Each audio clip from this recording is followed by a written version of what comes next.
بسم اللہ الرحمن الرحیم۔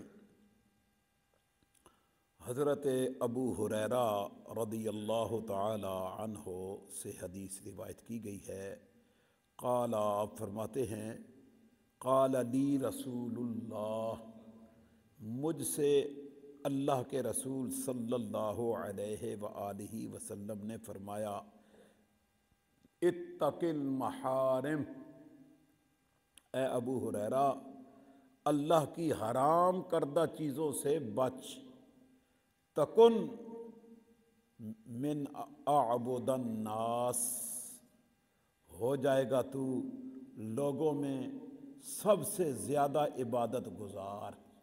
اعبد الناس، لوگوں میں تیرا شمار ہو جائے گا۔ بس اتنا کام کر کہ اتق المحارم، رب کی حرام کردہ چیزوں سے بچ جا، انہیں ترک کر دے، چھوڑ دے، تو لوگوں میں اعبد ہو جائے گا، سب سے زیادہ عبادت گزار تو شمار ہوگا۔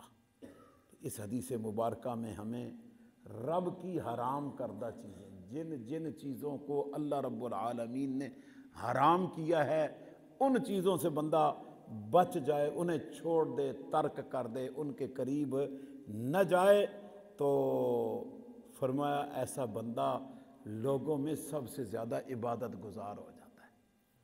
اس لیے ہمیں بھی چاہیے کہ اپنی زندگی میں رب کے محارم، رب نے جن جن چیزوں کو ہم پہ حرام کیا ہوا ہے، ہم انہیں حرام سمجھیں اور ان کے قریب بھی نہ جائیں، ان کے قریب بھی جانے سے بچیں، تو اللہ رب العالمین ہمیں عبادت گزار بندوں میں شمار فرما دے گا۔ اس روایت کو امام ترمذی نے، امام احمد نے، ابو یعلا نے، بہقی نے روایت فرمایا ہے۔ اور اگلی روایت بھی حضرت ابو ہریرہ رضی اللہ تعالی عنہ ہی روایت فرما رہے ہیں۔ فرماتے ہیں، قال رسول اللہ، اللہ کے رسول صلی اللہ علیہ وآلہ وسلم نے فرمایا، کن ورعن، اے ابو ہریرہ ورع والا ہو جا، پرہیزگار ہو جا، تکن اعبد الناس، ہو جائے گا تو لوگوں میں سب سے زیادہ عبادت گزار۔ اپنے اندر ورع، تقوی، پرہیزگاری پیدا کر کہ اس سے اللہ کے حضور تو اعبد الناس شمار ہوگا، کہ تجھے اللہ رب العالمین اپنے عبادت گزار بندوں میں شامل فرما لے گا۔ یہ چیپٹر چونکہ ورع کے حوالے سے ہے، تو آپ کو اس طرح کی احادیث یہاں سماعت کرنے کو مل رہی ہیں۔ تو ورع، تقوی، پرہیزگاری، یہی اصل چیز ہے، یہی رب کی جو ہے خواہش ہے کہ رب کے بندے تقوی میں، پرہیزگاری میں آگے بڑھیں۔ خاندانوں کا جہاں ذکر فرمایا کہ اللہ نے قبیلے بنائے، ان کے خاندان بنائے اور ان کی شاخیں بنائیں، لیکن کسی قبیلے کو، خاندان کو عزت نہیں دی۔